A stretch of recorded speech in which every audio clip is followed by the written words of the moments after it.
just love the drama. Biggest U-turn since winter fuel allowance. Cut that. Because loose lips sink ships. And what the fans want is to stop teams being owned by madmen. Listen, you're really making a mess here. You're not doing what you're supposed to be doing. We're getting really cross with you. The sticky patch came when the rest of the team's sticky patch came, which was sort of January onwards. Grumble, boobs joke, hot ones. No, let me tell you, I don't have to look at this objectively at all. The Wednesday week! Put on your podcast! Hello, good evening, and welcome to another episode of the Wednesday week. We have a plethora of things to get through this evening. We have so much news happening. It's news of gore this evening. Joining me tonight, I've got John, I've got Beth, I've got Stevie. Absolutely. Normally, this is the bit where I ask you how your weekend went, but I don't really want to pull at that thread if I'm honest, because it was probably trash like everybody else's. So what I'm going to do, I'm going to start straight into it. John, we had a midweek fixture 14 million years ago against Birmingham City. I didn't really expect much from it, but it was a decent showing from the lads, wasn't it?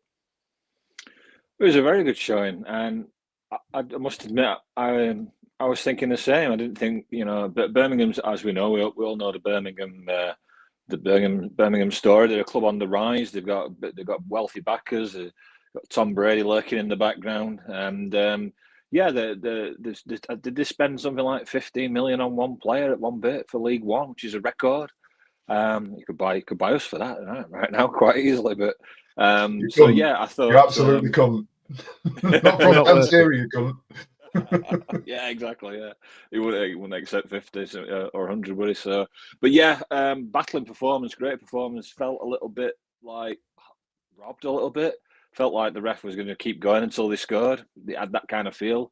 No, that might come across as sour grapes, but you see it so many times, don't you? Where it's like, where'd you get that amount of injury time? And then you play beyond the allotted time, and it's like they're just going to keep going here, aren't they? Until Birmingham get an equaliser, or I think he was doing his best to hope they nicked it. But yeah, really battling performance. Deserved more, but if you'd have said you'd get a point before kickoff, we'd have took it. There's an element of I mean, on the whole, they did deserve to beat us. Like, you know what I mean? We've got some statistics here. You know what I mean? They had 20 shots on goal. They had 71% of the possession. To come away with a 2-2 draw on the whole was, a good result for us, to be fair. However, given the way it came about and they couldn't hit a barn door, Beth, it does seem a little bit harsh given how late they scored. It does seem like 2 points drops, doesn't it? Because we could talk about stats all day, but that's not football, is it? Yeah, I think referees had some Tom Brady money or something like that. I was very disappointed. I didn't know we were going to talk about this, so thanks for giving me all the prep time. It's all right, no, it's all good. I actually watched it. It was gutting. It was one of those. I feel like every time I come on at the moment, I'm talking about how the results are going to be like unpredictable because we're young and sometimes that clicks and sometimes that doesn't, and this kind of thing. But given how well it clicked that night, it felt like a real kick in the teeth at full time. Yeah, it did. Stevie, on the Dan Flood show earlier week, I spoke to a Birmingham fan, and I said to him that I felt that their keeper could have done better, especially for Jamal Lowe's goal. And then it turns out that the following game they dropped him. I don't think Allsop's flavour of the month down at Brum. But speaking of goalkeepers, Ethan Horvath should have been accredited for their equalising goal, I believe, on paper. But they seem to have given it to, was it Demarai Gray? Demarai Gray, yeah. From my point of view, just with the injury time, the added time, I'm going to be really controversial and say I've got no real gripes with it. And the only question I'd have was he's found a lot of time. I think it was 8 minutes, wasn't it? And they scored in the 99th. But there was a stoppage in play during injury time. So from that perspective, it was always going to go longer than 98 minutes. If they can account for the 8 minutes at 90 minutes, so be it. I'd echo the majority of the things that you said, Dan, on paper. We shouldn't be too upset about getting a point away at Birmingham. I think their record was that they've not been beaten at home for something daft like 14, 15 months. It stretches back a hell of a time, doesn't it? And given the fact that when we concede first, we tend to be utter trash, as you might say, and it just goes to pot. And they scored relatively early to get back into the game in the way that we did, and then go ahead of the game with sort of 20 minutes left. Felt like a bit of a shift in terms of the mentality of the club, in terms of the mentality of the squad, and it was one that I don't think we'd have probably had at home. I think the away form and the away following of the supporters that travel up and down the country to support Sheffield Wednesday at the moment is effectively like a 12th man, and it's something that we may or may not get into this evening, but we don't seem to have that for obvious reasons when we're coming in front of, air quote, 22,000 people on a Saturday at Hillsborough. We've had a couple of comments. One from Craig saying it was a 28-game home games unbeaten for Birmingham. 28 games at home they haven't been beaten at, and 13 Bistow's been on and said couldn't disagree more. I don't know what with. It could be my face. It could be our chat about extra time, but he just couldn't disagree anymore. So you know what? One thing I didn't like though, Dan. Sorry, mate. One thing I didn't like. Did you notice that? I think it was Stansfield. It might have not. It might have been one of the other players.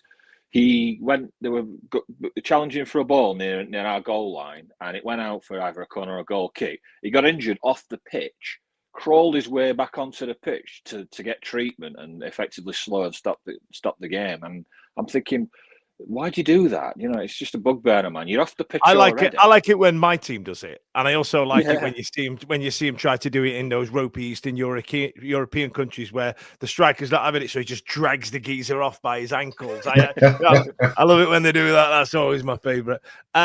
So as it stands, Sheffield Wednesday managed to get a draw. I know that seems an odd way of putting it, but football's football, right? You can batter somebody into the ground as much as you can. A late equaliser like that will seem like a loss, and I can see how many people would have been aggrieved by the referee in his extra time. It did seem a little bit egregious, and I do understand it. Then the week started. So then we recorded this Monday. That was Tuesday night. The week then started, and then once again we had another missed payment for the team. Now, it'd be remiss of me not to bring it up, but we have spoken about it another 6 times on this program, and it's another nail in the coffin towards Dejphon Chansiri. So what I'm going to do is not come away from it, but use this as a conduit, Beth, to speak to you about what the women's supporters group have been doing for the meeting that you had, and I believe Wednesday Out were there as well. Who else was there? My apologies. So it was us, Wednesday Eye, Rainbow Isles, and the Trust.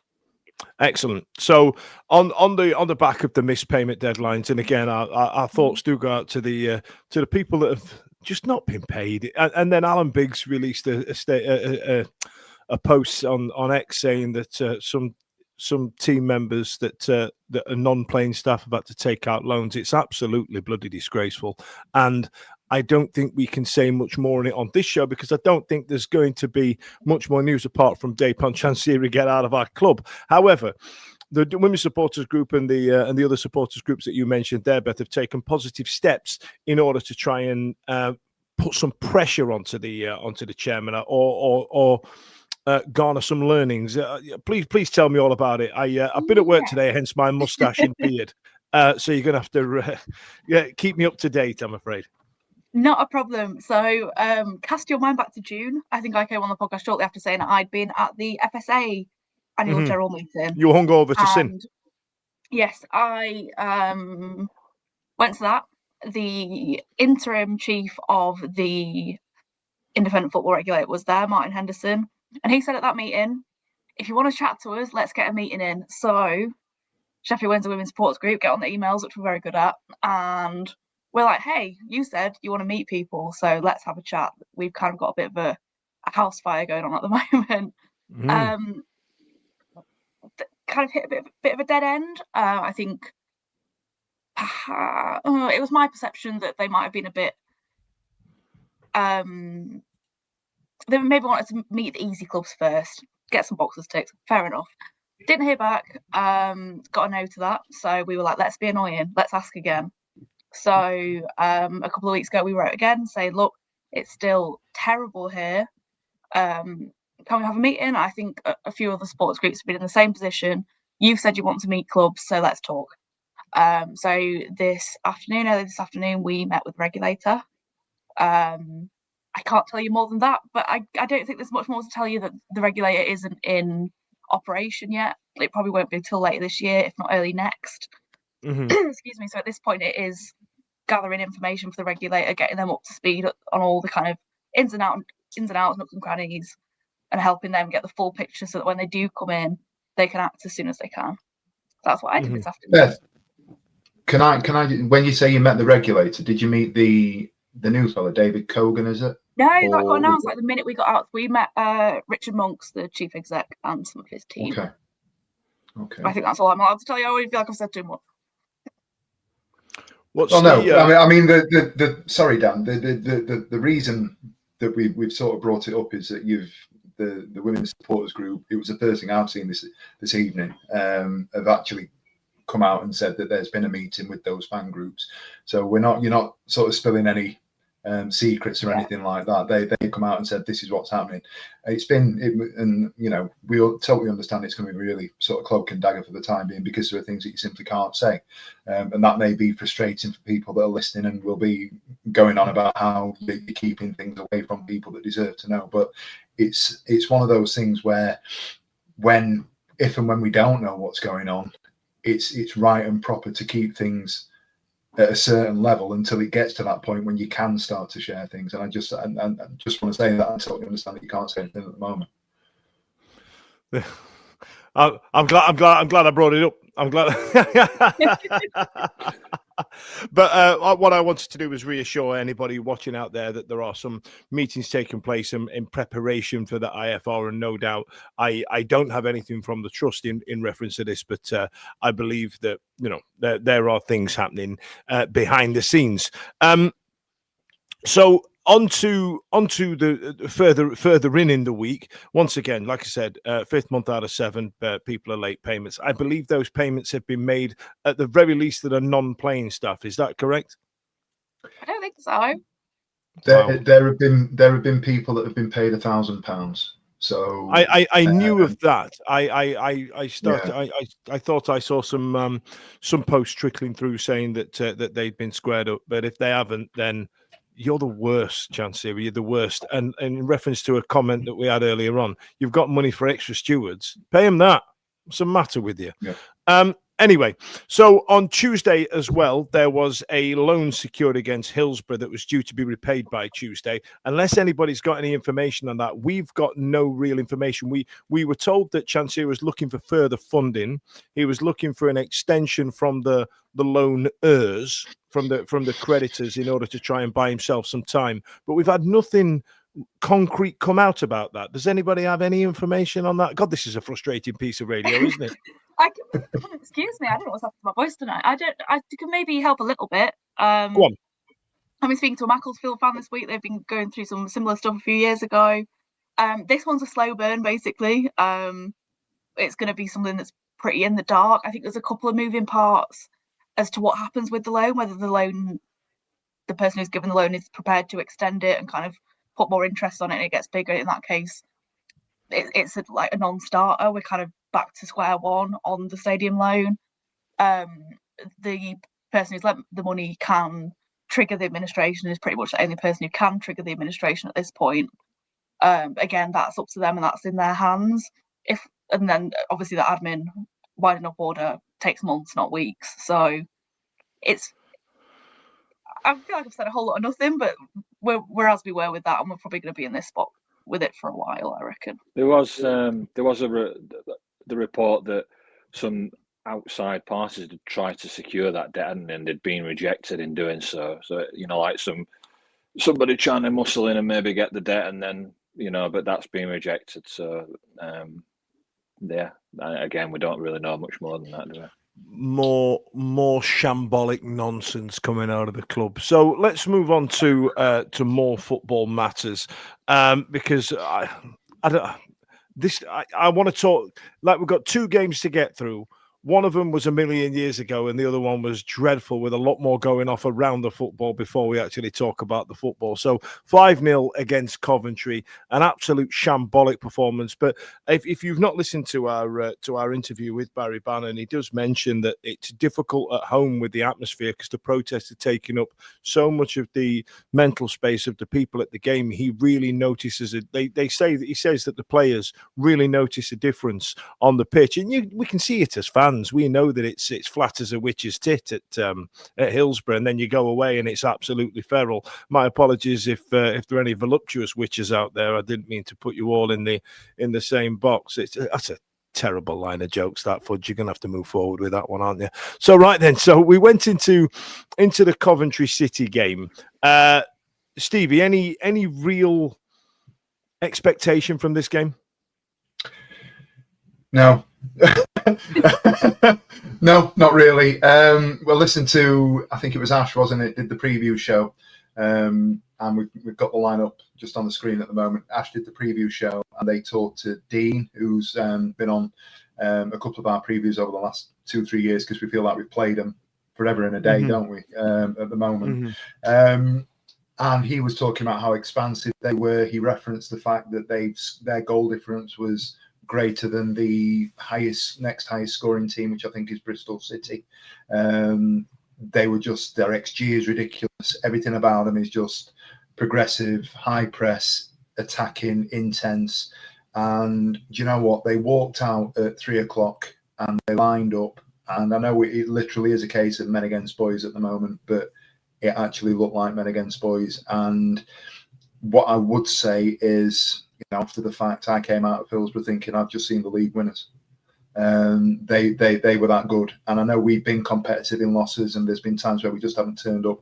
We didn't have an answer for them on Saturday. We couldn't lay a glove on them. You can look at all the circumstances around what is happening, but they were comfortably better than us on Saturday. And 5-0 probably flattered us.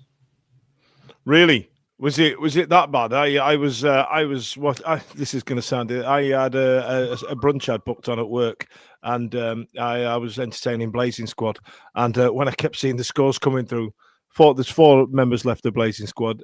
You've got Marcel Somerville and Mello D. They're still there, so the big ones are still there. Kenzie's not involved anymore. What are we on about? Brandon Thomas-Asante had a good game. I couldn't even tell you how that first goal went in. I don't know what was happening there. Did Thomas-Asante get it on the line? Because they didn't even know to celebrate. It's come from a corner, and he's got his toe to the ball before Maxlow. Where we were sitting, you couldn't see it. Looked like a bit of a scramble. But if you go back and have a look at it, he's literally toed it in from an inch out. Got there just before Maxlow, and it happens whenever we get to that point in a game situation at Hillsborough, like you've just alluded to, like Barry alluded to on the Owls alumni. The first goal is so crucial at the moment, because that atmosphere is sort of, it's in the ether already, isn't it? And the moment we go a goal behind at Hillsborough, at the moment, you know what's coming. And given the fact that they are where they are and we are where we are, you knew it was going to be a long afternoon. And on a personal note, it would have been easy. I can see that Craig's just put in the comments that he walked at 70. People around us were walking at 3-4-0. I don't blame you. I don't blame people. People have got a right to choose, and there's other things that we'll get into. But I wanted to stay till the end. I wanted to sort of see him through the 90 minutes. I wanted to make sure that, I was still there when, we walked off the pitch. And as I walked out, what I would say is, you could still hear people that were there applauding the players. They get it. They know. They understand. For the couple of us that probably still were in the stadium at full time, they understood the situation. We are where we are. The second goal, I can't remember, John. Which one was that one? This is after the pitch invasion. We'll get to the pitch invasion later on. Let's get the football out of the way. Thomas-Asante again, wasn't it? Yeah. Iofa lost the ball, didn't he, deep in his own. That's right. His own third, and guy just runs across the the front of the 18-yard area. I tell you what, he takes a good few touches there and slots it in the far post. That's a very good goal, I thought. I thought he did really well there. Although we had statues for defenders. The third one was the one that you posted on our social, Stevie, the offside that wasn't offside. At this point, we've had a pitch invasion and 2 goals. It was just one of those, claw something back moments, wasn't it? It was kind of moot once we're dissecting the bones of the game. Then the fourth one was substitute Ellis Sims and Kane Kessler-Hayden linked up at the end of an incisive attack to the former, make it 4-0.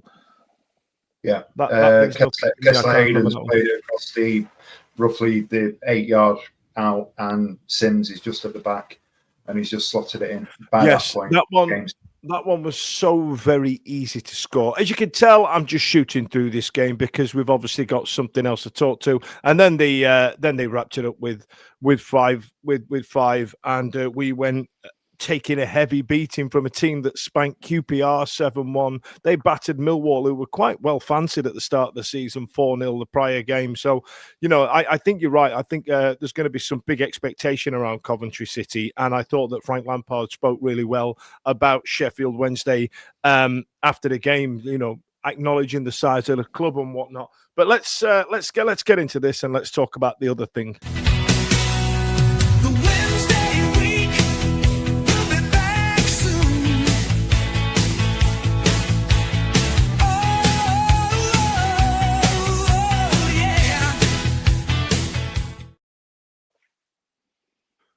So right then, on the 10th minute, the usual. I said the usual. It's been about the third time. The usual 10th minute protest chanting, "Scarves up" takes place. I like this. I think it's become ingrained into the Sheffield Wednesday supporters' psyche.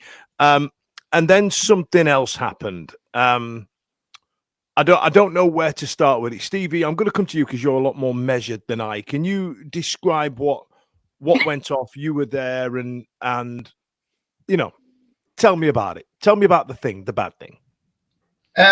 If I'm honest, I was really taken because obviously we've talked about the 10-minute protest, and there's more and more of the black and gold scarves, the trust scarves, and it's gone. It feels like it's definitely getting traction. So from my perspective, the first thing that I look at on 10 minutes is how many people, as people know I sit in the south, how many people are getting up, raising the scarves and so forth. And it's gone from a chant to a few people on the north to a few people on the north and the Cop. And it felt like in unison, everybody with a scarf stood up on Saturday. So I didn't actually see them initially coming onto the pitch. What I was doing, I was looking around and I looked sort of over my shoulder and saw the numbers on the south and the numbers on the Cop. And it was what I would say, it was such a really, it was a striking spectacle, a visual spectacle of, the club, the supporters coming together at that moment. And I'm not going to say this in a critical way for the pitch invasion. It would have been nice to have got through that 10th minute with everybody seeing that visual sort of representation. And then looked over to the Coventry fans who, again, Coventry applauding us as we have. We've had everybody coming along. And then as I've looked down onto the pitch, I think it was actually, might have been my sister, pointed towards the halfway line, and they've come on just inside the half from the north, I think it was, and they've approached Bannon in the first instance with a flag, Chansiri out, and then another supporter was there. And again, if I've got anything factually wrong, please feel free to correct me. This is my observation of what I'd seen. And then you got one, then maybe two, and then you get the usual stewards chasing. And then it became a sort of an en masse thing where I couldn't say for certain that the total of people that entered the football pitch, but I'd say it would be at least 100 to 150 were there at any one point trying to get on. No malice, no, they approached one or two of the players, some of them. You could see that Bannon was probably the main figure that was trying to interact with them. There was one instance, I think it's been documented, where there was a steward who had been quite heavy-handed with one of the players, the supporters coming onto the pitch, and Bannon made a point of going across and sort of trying to play a little bit of peacemaker. For those of you that are watching on YouTube, you can or online, you can see we've got was probably going to be the more notorious or the more sort of famous, if you like, or infamous lad with the balaclava being escorted off by the stewards there, and that was it. And there was more chanting, there were more people coming onto the pitch. I'd have to say it didn't feel consistent in terms of the demographic of people that were going on. It didn't feel consistent in terms of the approach once they were on the pitch in terms of what they were doing. There was still a couple of people that decided they were going to run around. There was one fellow who decided he was going to perform a sit-down protest in the centre circle, and he just sat there, arms, legs crossed, and sort of waited for people to move him off.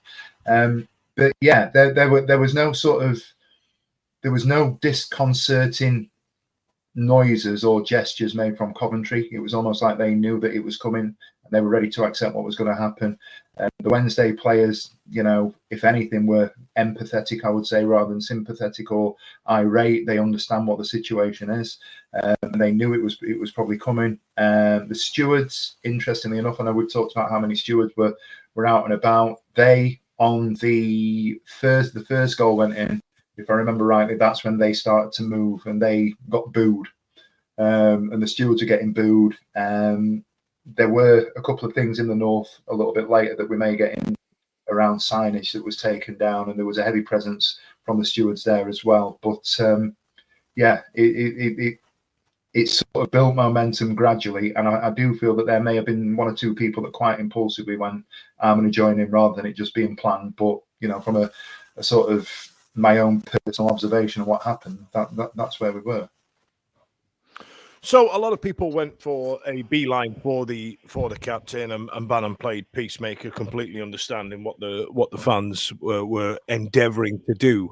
Beth, I'm going to put you right on the spot here, unless you want me to answer for you.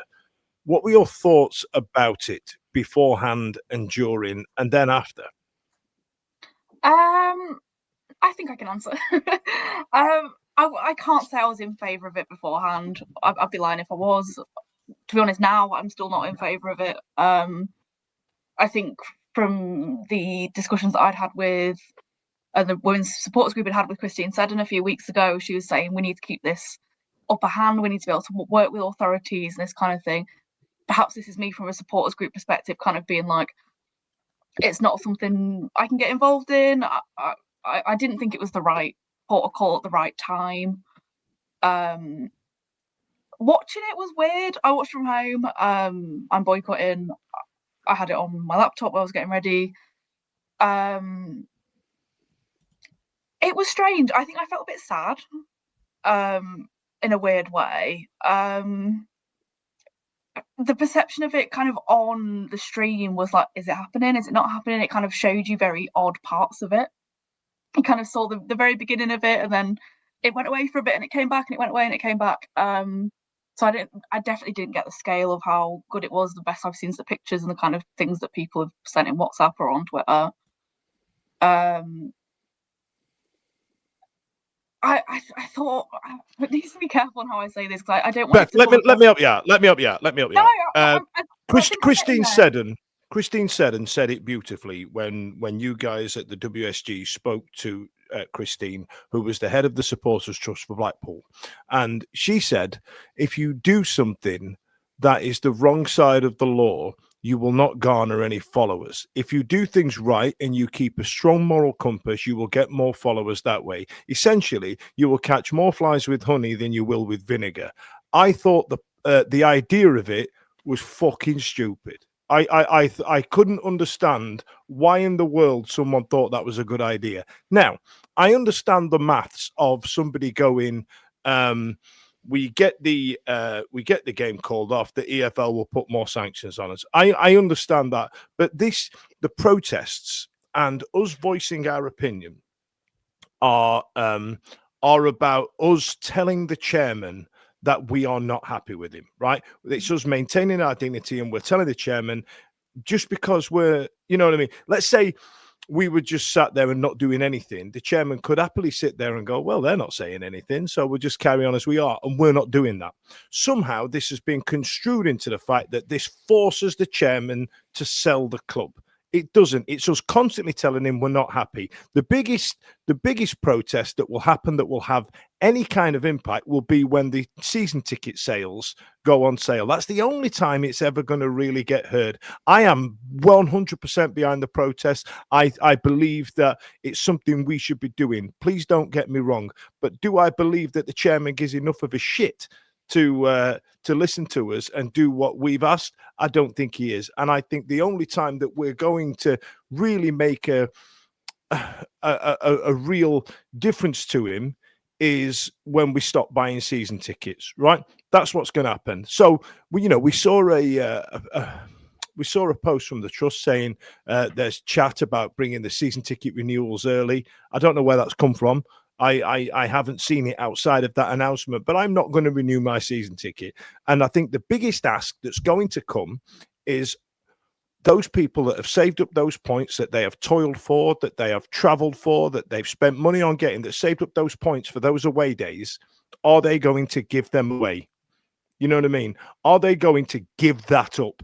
And can they trust John down the road to not buy a season ticket as well? Because he's on 800 points as well. Is he going to give it up? You know what I mean? And that's where people have got it. That's where people have got the choice to make. Personally, I'm not going to renew. It's a ball ache for me to get from London to Sheffield anyway. Deep down, I'm probably looking for an excuse not to go anymore. You know what I mean? It's a joke. But that's when the biggest test of resolve is going to come from. But they're all waiting on somebody else. And the element with jumping on the pitch was a faceless Twitter account saying, get on pitch. And it's a load of people saying, get on pitch. And what I noticed was a lot of the people that got on the pitch were people of a certain age. Like, they were young kids, a lot of them. And I also believe that there was an element there of young people want to get onto the pitch to look what it looks like to be a football player, stand on the grass and look around at this full stadium. There's an element of that. However, not being on the right side of right has caused the trust, and it's caused the fan base a bit of traction in terms of garnering support for their cause. Does that make sense? Yeah, no, I think so. One thing I will say is the pitch invasion is done. It's happened. It's in the past. That was a flag that someone wanted to nail on their mast, and it's been done. What's really kind of disheartened me, and it did a little bit in the build-up as well, to be fair, it's just, why is this another point to scrap with each other? I think it's let me just interject on that. No, let me finish. Go on. It's Winston Churchill of all flipping people saying, you stop at every dog that barks, you'll never get to your destination. Like, why are we just letting every single bump in the road? Like, we've all got to be friends on the other side of this. And we've got to somehow salvage a club that when Chansiri leaves will be in a shit state. So we need to be friends then. Why are we letting this be another thing that is divisive and disgusting? And the people on Radio Sheffield calling each other idiots. The chat is minging tonight. Everyone's scrapping again. Everybody is fighting again because a number of things happened about those protests, right? The first one was that there was a big group chat of people that were going to get on the pitch, and half of them bottled it. And so everybody's angry at them, right? And then there was this really interesting thing where the narrative about a pitch invasion changed, right? So the narrative was, oh, don't be stupid. Don't get on pitch. We're going to catch more flies with honey than we are with vinegar. You know what I mean? Don't be daft. What's the matter with you? And then the narrative changed. As soon as we saw those pictures of that geezer with his getting carted out with his balaclava on, right? All of a sudden, the narrative changed to what an absolute hero he is. And I need to say something out loud now. I need to say something. The pitch invasion at Blackpool and the pitch invasion at the pitch invasion at Reading had no bearing on getting their chairman out of the club. It had no bearing on it whatsoever. The reason that the Blackpool chairman went, the Oystlands went, and the reason that Di Young left Reading was because someone paid a financial investigator to look into his dodgy dealings, into his financial background. They found something bent, and then he wasn't allowed to own a football club anymore. Not because a bunch of kids with their arse out were dancing on the grass. And I know that's divisive. And I know I'm probably on the internet looking for clicks and likes and well done, Fudge, and that's what you do and all the rest of it. But that's the long and short of it. Do we keep protesting? Yes, we do. Stevie, like you said, a stadium full of people with the scarves up, screaming and chanting. All right, I don't like the C-bombs, 8-year-old singing C-bombs in that song, because the reason I don't like it, I'm not a prude or anything, but you can't share a song if we're shouting C-bombs and wanker in a song. We can't spread that far and wide on national media. What we're doing, you know what I mean? But a message of get out of our club, I absolutely love that, and we should absolutely keep doing it.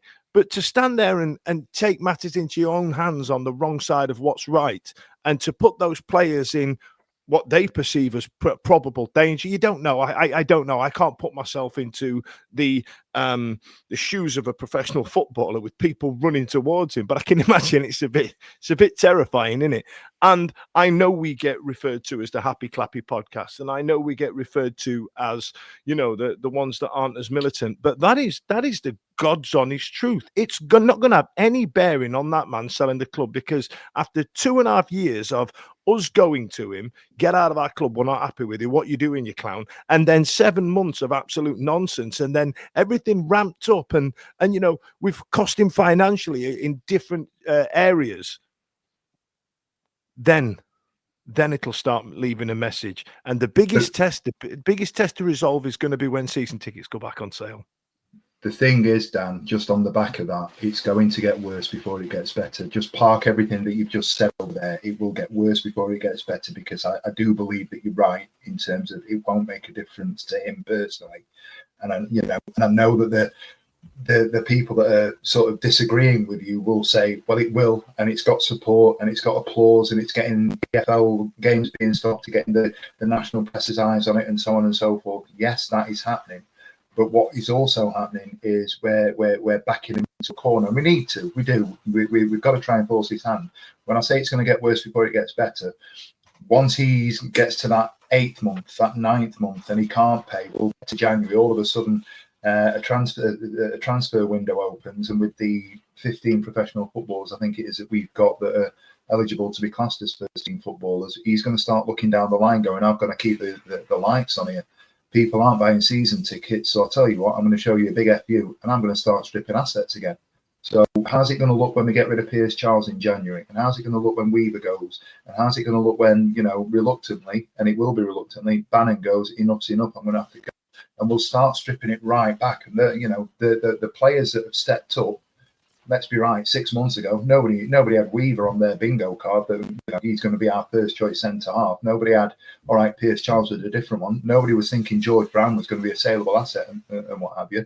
I'm not saying that we need not to protest to keep those players. What I'm saying is, it is going to, you know, we're dicing with, not dicing with death, but we're in a situation now where it's going to become problematic, because the only way he's going to be able to keep it going is to get rid of those players, and that is a problem. Yeah, he will start selling off. What was it you called it, John? Selling off the family silver. Okay, that's exactly what he'll start doing. There'll be some spite involved as well. Oh, 100%. And I think when we go back to speaking about the lady who was involved in the Blackpool saga, it took them best part of 10 years to get the Oystons out of there. So I mean, if you want to take advice from somebody who represents a fan base that was really, really struggling with their chairman and ownership, then that's just about one of the best cases you can find there. And so when she's passing on advice about what worked for them, I'm going to listen. And I think each has got their own way of wanting to protest about things. People are desperate. People are fed up. People are angry. I get it. I honestly get it. But I think that, like you've all just mentioned before, the best way is financially, isn't it? So season tickets, they'll take a hit. Keep doing the scarves, keep doing the chants, and hopefully eventually we'll just smoke him out. But that's all we can do right now, I think. Keep doing something else, anything. The pitch invasion was what it was. We've come up with the walk on the 10th minute. We've come up with lots of different ideas that I have to say have been pretty innovative. Let's be right. Dan has said, and I think I'd speak for everybody on the pod. We are, let's have Chansiri out. We are pro boycott. We are pro-protest, but there's a ways and a means. And I think the reason we're having this conversation, and it's been quite divisive this evening, is because there's a lot of people that are relatively militant that are saying, well, if we don't get on the pitch and we don't do this, that's the only way we're going to show him. And I think Dan, in his Dan Fudge way, has gone, it's not that. It's done now, as Beth said. It's not that. So what else are we going to do? What's the next thing we're going to do? There's been a statement by the trust this evening that, or over the last 24 hours around the Middlesbrough game that we'll probably get onto shortly.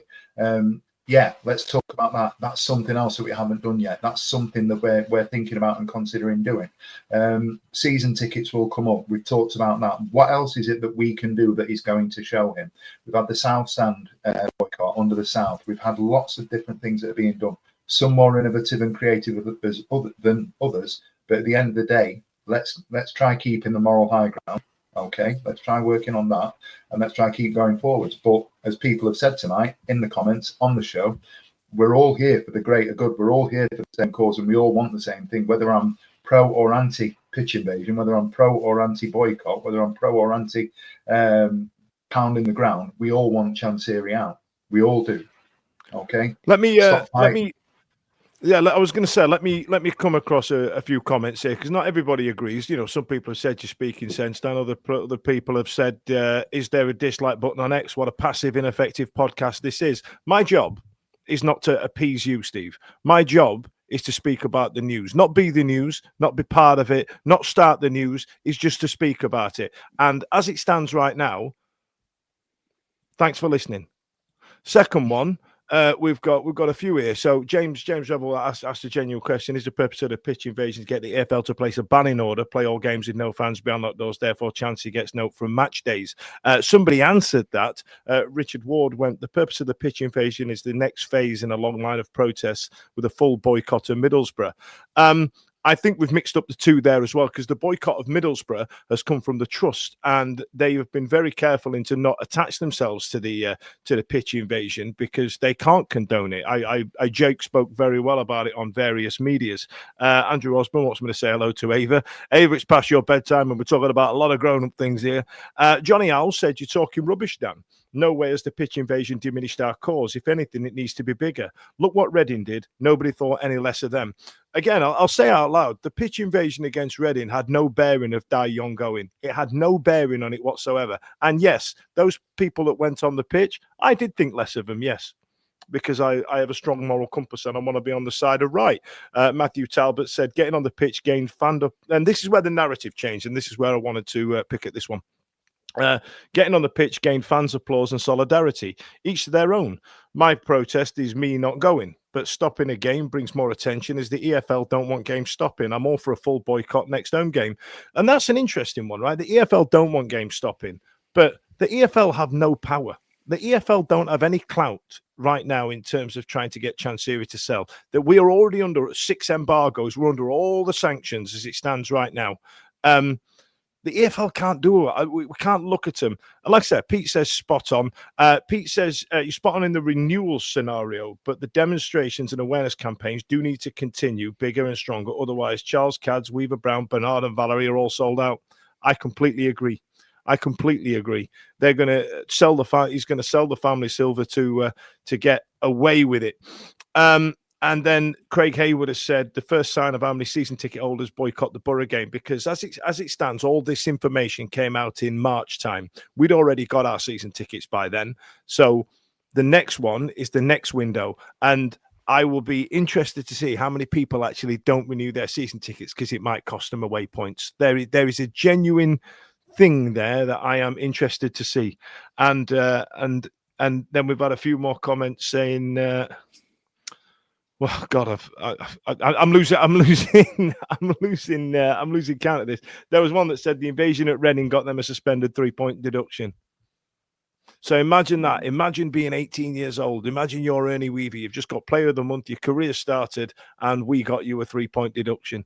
There you go. However, I can have these conversations. I can be told I'm wrong. I'm happy to talk it out. I'm happy to go, this is what this is. This is what that is. I don't sit in a camp I don't have an agenda. I want to talk about the news. And if you want to call me placid and you want to call me vanilla, fuck me, you've never watched this enough. Let's have some more of this. Don't go anywhere too far. It's only time for the adverts.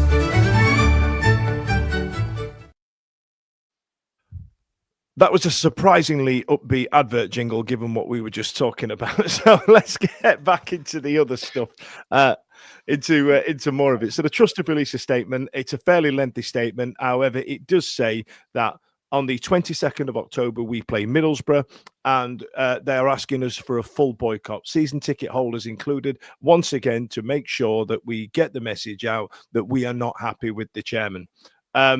Will it work? Will the Sheffield Star take a load of pictures of the people there? I don't know. I don't know. I would love to, if I had a bit more notice, I would arrange something else, like a watch-along party at Kelham Island or something like that, but I don't think we've got enough time to get it turned over. However, Stevie, am I right in thinking that the Trust are organising a watch-along? Probably it was at the club, no? Quite possibly. I've been probably at work for a little bit longer. I know, right? The timing of it wasn't great. I was immersed in Barry Bannon lights. Yeah. Let's pull back the curtain and sort of say, well, we said hello to each other at 7:59 tonight. Yeah. We had all that. Beth, where do you sit on a full boycott? Do you reckon it'll have a bearing? I don't know about that. I'm into it. I like it, and I think Coventry gave us a really good example of one of the top teams is coming to town. Like, do you want to not watch that? I think I don't want to watch it. Like, I say go for it. Again, we've tried the pitch invasion. We've tried this. We've tried that. Let's not go now. Let's see what that does. Like, onwards and upwards, on to the next thing. This is the next thing. So sure. I think a lot of people are saying that, aren't they? They're saying just don't go. You know, a lot of people bang that drum. Just don't go. If you don't go in, you're not spending money in there. You just don't even go at all. And it's, you know, if this is a fixture that they've earmarked for that, then fair play to them. I won't be there. So yeah, just see what kind of effect that has. And it's not something that the EFL can punish us for, is it? They can't give us a points deduction for fans not turning up, but they can give you one for other things. So yeah, let's see how that goes and see what kind of effect that has. Yeah. I'm intrigued to see what type of impact it has, and I would very much, because it's on TV, as the statement says, I would very much recommend you go to your local boozer and watch it. Watch it in the New Barrack, watch it in the Crown, watch it in the boozers in Hillsborough, because you know they're losing out in something that they've got no control over. What else have we got here? So we've got Ernie Weaver. He's Player of the Month. He's been outstanding, hasn't he, Stevie? He's been a shining light in on-pitch matters. Yeah, I think we've referenced it briefly earlier on. He has taken his opportunity. He was very, very good against, I think it was Bolton, that he made his debut. I'll stand corrected. But when he's come in and taken his chance in league games, and I think Beth came out with some ridiculous stats a couple of weeks ago about how well he was doing. He has exceeded my expectations for an 18-year-old, and what we love about him is he wears his heart on his sleeve. He's not going to be that kind of, you know, continental, I'm going to play out from the back, I'm going to be, you know, that kind of centre half. I'm 6'3", I'm 18 years old, I'm built like a brick shit house. I'm going to put my head where people won't put their head. I'm going to chuck my body on the line.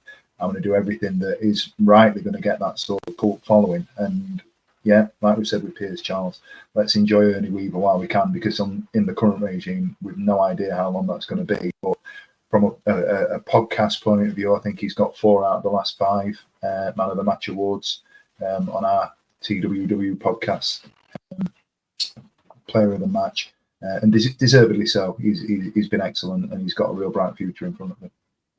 It's nice to talk about something positive before I move into something negative once again.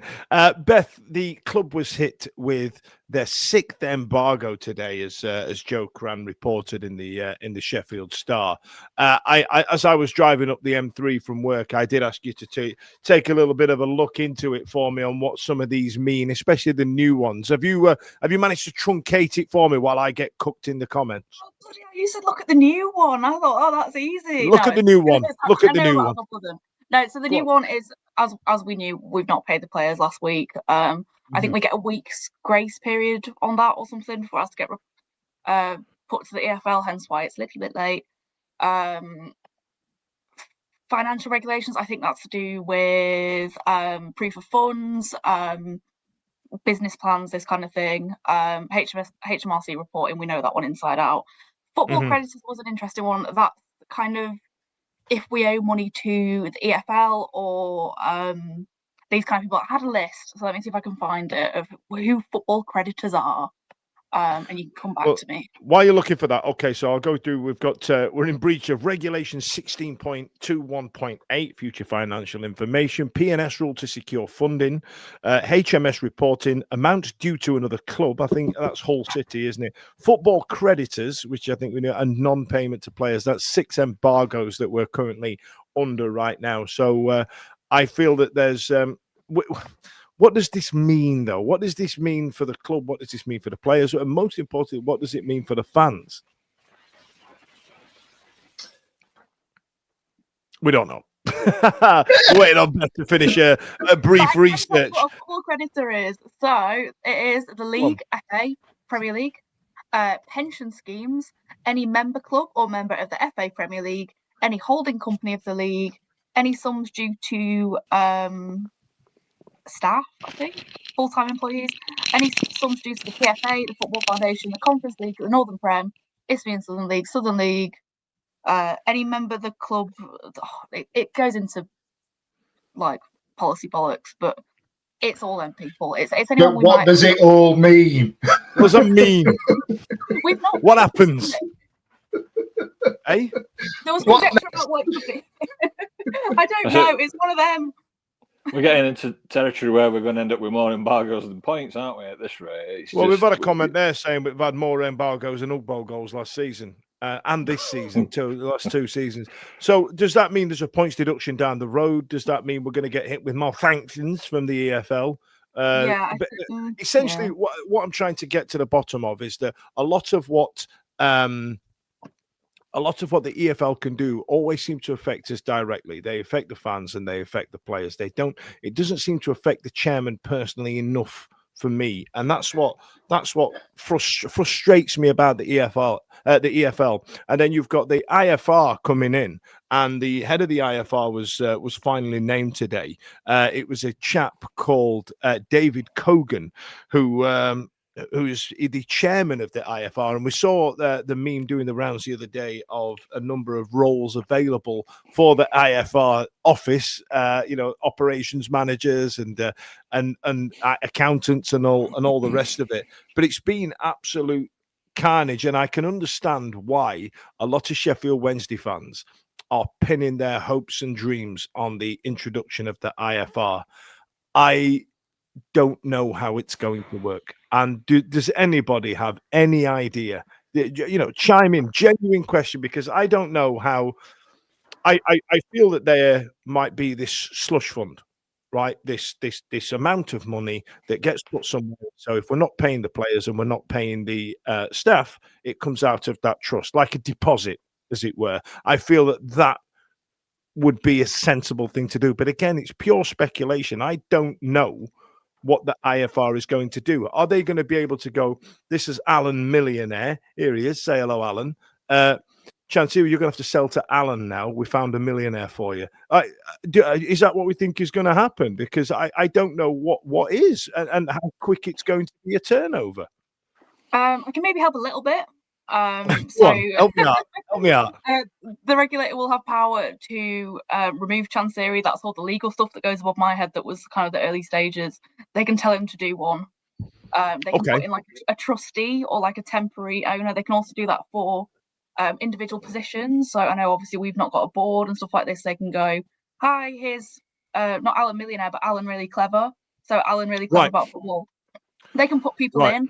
but they can also outright remove Chansiri, put in not Alan Millionaire, but a different Alan Very Clever to be the kind of trustee, and it's his job to sell it for a reasonable kind of market value fee. Stevie, you have questions? I have a question, Miss Bethany. How does it look? And this isn't me taking the piss, and I probably should know more than this. How do you get the club away from Chansiri? Chansiri owns the club, and the bigger thing is he has the reason that we're speculating. The reason that his asking price is so high is because he's indebted to people. Maybe. How do we take that away from him? Some of that is that complicated legal stuff that I don't understand. I think some of that is that financial money stuff that I don't understand. I'm sure the debts will be part of the sale, part of the kind of reflected in the market value. Like the people who are coming in to run the regulator aren't idiots. A lot of them, like Kogan, is basically the guy who made the Premier League and English football like the product that it is in the media. Like they're all very intelligent guys. A lot of them are very like high up ex-sports lawyers and this kind of stuff. My little brain, that's not for me to worry about. But we've been parroted over and over again by the FSA, by the regulator itself, by multiple kind of news institutions that they have the power to remove owners. And I'm going to leave that in those very clever guys' hands. I'm just, if Dan doesn't mind, I'm just going to put this up. I hope it comes up with the Lisa quote. It doesn't seem to be working. Dan, can you find the Lisa and Andy quote for me and just stick that up? This was something that Lisa and Andy said. One of his biggest priorities is expected to be Sheffield Wednesday.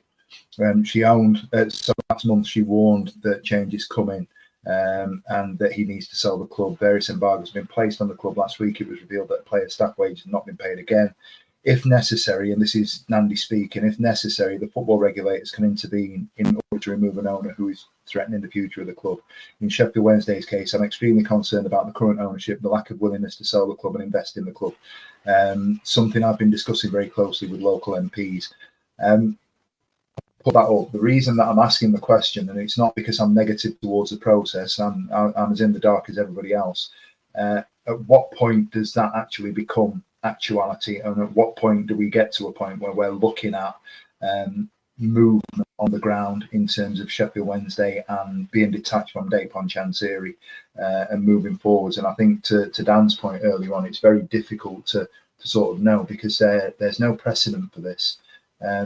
Personally, I'm kind of clinging on to the fact that because we're in unprecedented sort of territory in terms of the number of embargoes and the situation we find ourselves in and the shitstorm that it is, and with due respect to Reading, Blackpool, Macclesfield, they aren't a historic top tier teams, and that doesn't mean that I don't sympathise and feel their pain. We are probably the highest profile club at the moment that's gone through something like this to the extent that we have.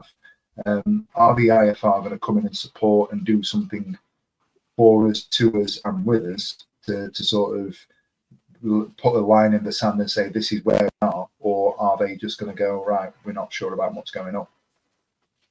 It's an interesting point, isn't it? Because also when you factor in part of the reason that clubs have got themselves in bother like they have now is the existing rules, like Dan was mentioning earlier, which don't protect clubs from rogue owners and ultimately putting their debt onto the club and asset stripping and all that horrible stuff that comes with terrible owners like ours. Obviously, what we're hoping is that this new regulator will have these powers to, within the law and whatever that looks like, to be able to forcibly remove owners. And obviously, the previous EFL rules, you had to get agreement from all the other clubs about how the rules was going to work. I don't know how that looks now with this new regulator, if they could just bypass all that and say, look, this is what it is now. This is law. It's gone through legislation, and this is now how it's going to be. And whether that's like an escrow account, like Dan said earlier, with a bond in there to protect the club, it's going to be really interesting to see. And obviously, we're going to be kind of the test case as well, aren't we, for this new regulator? We are going to be the test case because we're the highest profile club that this has happened to. So it's going to be really interesting moving forward in the next few months to see what kind of shakes out from all this lot. Sorry, Beth. I don't know if we cut you off there. Were you about to say something on the back of it? But go on. I'm just going to say a little bit about the implication, the implementation of it and how it's going to start. So, it's looking like the end of this year, potentially early next, end of the calendar year, not the football season. Most clubs, normal football clubs, are going to be given like a temporary license because there's a new owners and directors there. There's new kind of rules that all football clubs have to abide to, and granted, a lot of them aren't in the shit show that we're in, but it's going to shake a lot of things up. So there's going to be a temporary license system where clubs are going to get a temporary license while they kind of get up to scratch.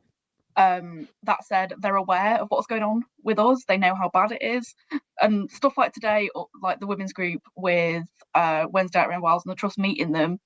We're doing our bit here. We're saying like, look, this is how bad it is. We're giving you 2 months' notice before you come in. Here's some evidence of how shit this is going. Get up to scratch, get it up there, because this is unprecedented for them and for us. Like, I think they're well aware of the scale of the situation, how bad it is right now, and also the kind of reputational damage and that could be potentially done by not saving us. So, yeah, again, they're not daft. Fingers crossed. Okay. So a couple of comments on the back of that. Lewis Jordan, who seems quite learned about it, bless him, he's put some great little piece of information in there. Said the IFR has strong investigative power in which they can explore criminal and civil law, POCA regs and stuff, which I feel would be a better use of our time and resources to get some financial forensic investigators into the background of how DC over the last 10 years has kept this club afloat. I feel like that would be the best use of our time and resources. And then, Matt Davies gone in with something a little bit more sexy, and he won't sell because he's hiding too much. He's a crook, and we all know it. We're all Wednesday, aren't we? I feel like there, and this is completely me speaking on my own. I believe there may be something in there that we could find, or that might just be wishful thinking. Yeah, I don't want to speak out of turn again, but I do believe that forensic account is something that the trust are looking at the moment. I believe so. Yes, sorry, I did mean to accredit that to them as well. They that is something that they are looking at. And then with nearly 50 G's in the bank from Wrexham, I feel like we could pay the right fellas to do it. You know what I mean? And then James Wright has gone with the EFL couldn't handle this mess with our club unless the IFR can actually do much more. There's no point in them being an entity to begin with. I couldn't agree more. That's one thing that's come right out of this for me, just how beyond useless the EFL actually are as a body. But Christ, that was tough to talk about. Stevie, I'm going to take 5 minutes and just sit and listen to you speak about the gambling. Last man standing, who survived? Fantasy league keeps dreams alive. And when there's something shiny new, Stevie's first to see it through. So place your bets, come join the play. Our gambling man will lead the way.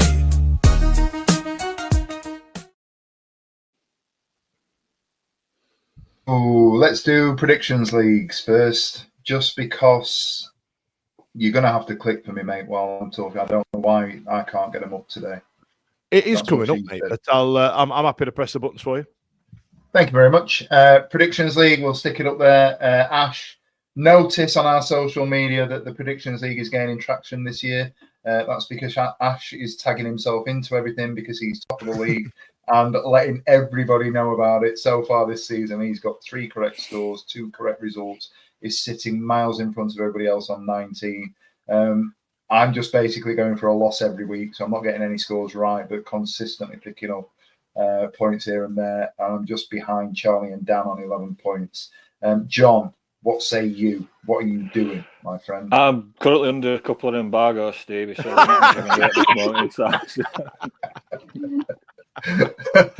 That's brilliant. Where do you want to go in terms of the FPL, please? Yeah, we've got it. FPL top 10 sitting there. We've got Richard Rowling at the top. Rice and Chips, he's currently sitting on about 503 points, 89 points last week. I've no idea how these people are doing it because my team is absolutely monstrous and can only pick up about 60 a week. We've got John Wakefield from the LS chat down in 10th place at the moment on 80 points this week, 446 in total. We'll go to EFL Fantasy next, please. Daniel, my man. EFL a little bit lower, a little bit smaller in terms of groupings, but we're still consistently knocking out points there. S. Johnson at the top, Charlie Sharp's up there, and our good friend Ellie is floating about in the Champions League spots. And then let's finish off with the Tipple League, please. Ash and Stevie at the top there. Now, bear in mind as well, ladies and gents, this was the same output that Stevie when Tipple can get in the bin for me, and now he's knocking on silver. He's proper Vanessa Williams there, and I saved the best for last. I've figured out Tipple. I will win that league, guaranteed. Right. I've figured it out. People of Tipple, if you're listening, I'm going to win your league, guaranteed. Look down at 15th, Dan Pudge is down there. These are leagues that are live at the moment. You can check our social medias, get in touch, please, if you want to have a look at what we're doing on in terms. It is a little bit late, but they're all trash anyway, and nobody gets points week on week. But if you fancy getting involved and having a go on any of those, please feel free. Last Man Standing is up and running at the moment. I think the prize money for this particular Last Man Standing is around about £600, given that about 18 people went out in week 1 and then bought back in. Again, it's a good laugh. The crack on the WhatsApp group as we promote it every week is great. Some people on here are part of that group. Get involved as and when you can. Keep your eye on our socials for the things that are kicking off. Thank you very much. Now, if you've been at the risk of sounding like an episode of Hollyoaks or Grange Hill, both written by Philip Redmond, I'm going to end the show on a rather somber note. This week we had the sad news that Milan Mandaric has passed away. The former Portsmouth, Sheffield Wednesday, Leicester, and a whole host of other football clubs. Milan Mandaric has passed away. Credited with pulling our club into from where it was into somewhere that was for the short term significantly better. I wanted to extend my thoughts and wishes to his friends and family, and I hope you're not suffering too much. Thank you so much for joining us this evening. And like I said, at the risk of sounding like an episode of Hollyoaks or Grange Hill, if you've been affected by anything that I've spoken about tonight, I appreciate that it's been quite contentious. By all means, if you're up for a measured chat, I'm on all the socials. Come on in, get involved. I will talk about it with anybody. And also don't forget that part 2 of our exclusive interview with Barry Bannon does drop. I know I said it was going to be 6 p.m. tomorrow, but I've changed it to 7 a.m. tomorrow. So some of you can listen to it in bed or listen to it on the way to work tomorrow. Thanks a lot for joining us this evening. I'd love to say it was a pleasure, but it's been a tough show tonight, hasn't it, kids? We've done all right. I didn't open my forbidden inbox this evening, but thanks a lot. See you later.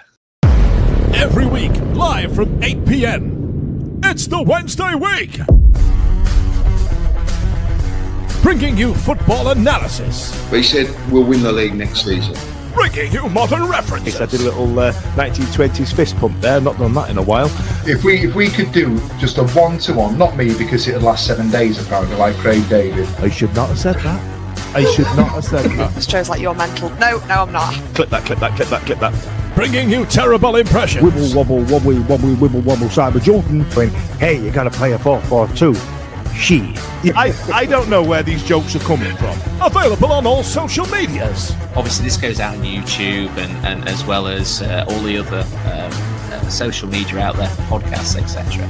The award-winning Wednesday Week. Join us. Put on your pod